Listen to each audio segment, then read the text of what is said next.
It is possible to grow fresh basil forever without ever planting a seed, and today I'm going to show you how.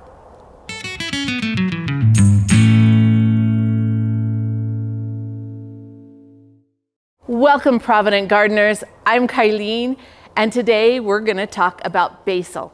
Basil is amazing and it adds so much flavor and nutrition to foods, and because I cook from scratch, I use a lot of basil. And today we're going to talk about how you can have fresh basil without ever planting a seed. Now, these plants I actually didn't plant from seed. I got the green ones from a local supermarket, and I got this little purple one from a local nursery because I got a late jump on the season. None of these were grown from seed by me. And all I did when I brought that basil home is I divided it up, because there's a lot in that one little container that you buy in the fruit and vegetable section of your local market. And I planted it in here. But then when it looked like it was going to start to bolt, I just cut off long stems. And then I stripped the lower stems off the basil and put them in this water. There is no fertilizer in here. There's nothing. It is just plain old water. And let me show you what happens.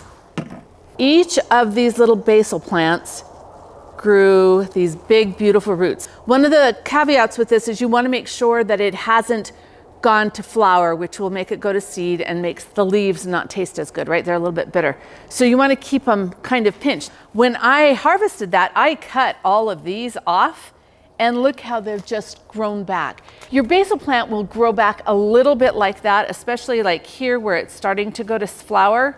If I just keep it pinched off, then it won't bolt like that. Normally I would have liked longer stems, but I'd already been picking off of this, so I didn't have a lot of longer ones, but these shorter ones did just perfect. Now I've got some holes in my green stock planter. All I'm gonna do is dig them in a little bit. Pop that down so that the roots, we want all of the roots to be covered, and it's going to grow and be very happy. Now, if you've just been doing this inside and these plants have never been outside, you've got to harden them off first, which means that you need to slowly expose them to the sun and the outside weather conditions.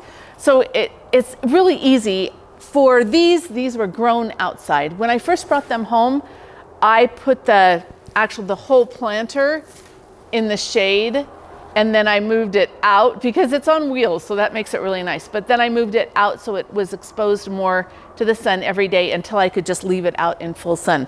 Now I'm just gonna go through and plant all these little pockets instead of having these empty pockets in here where, you know, gardening is a process, right?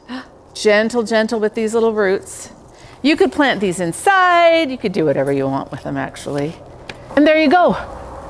Fresh basil forever. When it starts getting too cold out here, I'll start some that I will keep in the window of my solarium so that I can have fresh basil all winter long. It's an amazing plant. You buy one, and if you take care of it correctly, or you plant one, and if you take care of it and continue to cut off of it, you will have it forever. But for me, one basil plant isn't quite enough.